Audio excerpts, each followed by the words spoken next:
A really efficient way to ventilate someone during anesthesia is to use a circle breathing system. And this basically allows them to breathe in your fresh gas flow, which will contain a mixture of nitrogen, oxygen, and anesthetic agent if you're using volatiles. And it allows them to exhale the nitrogen and the unused anesthetic agent. And that can continue going round the circle, and they can rebreathe that nitrogen and reuse that anesthetic agent rather than it just being wasted and going into the atmosphere.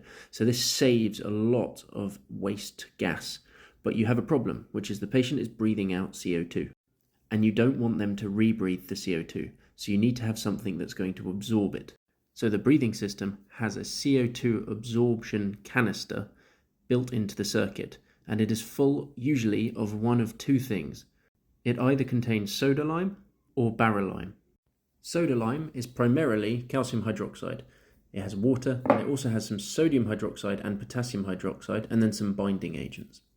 Initially, the CO2 reacts with the sodium hydroxide and the potassium hydroxide to make carbonate and water, and then the potassium and the sodium carbonates react with the calcium hydroxide to produce calcium carbonate, and that regenerates the potassium and the sodium hydroxide so that they can go and pick up more CO2. Now the overall reaction is carbon dioxide plus calcium hydroxide goes to calcium carbonate and water. The reason we have the potassium and the sodium hydroxides in there at all is just to speed this whole process along. The overall reaction you need to know is CO2, calcium hydroxide, calcium carbonate and water. And that is how you can bind the CO2 and stop it from being rebreathed by the patient.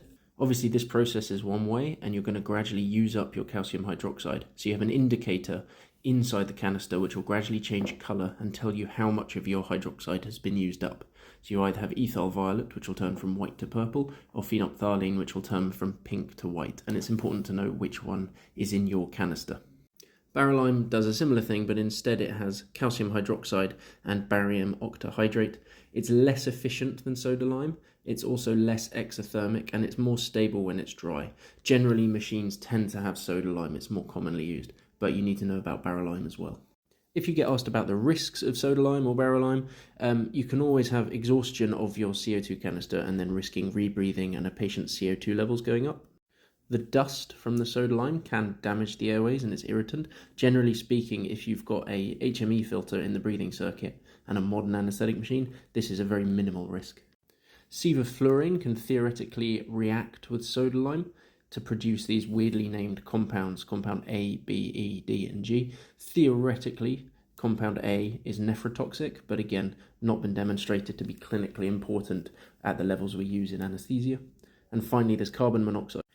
Carbon monoxide can form if isoflurane or desflurane pass through hot, dry bara-lime or soda lime. These are any agents that have a CHF2 complex in them can produce carbon monoxide. So the key is not to let the soda lime get dry, which is why it has water in the canister. And that's pretty much everything you need to know about CO2 absorption for the FRCA.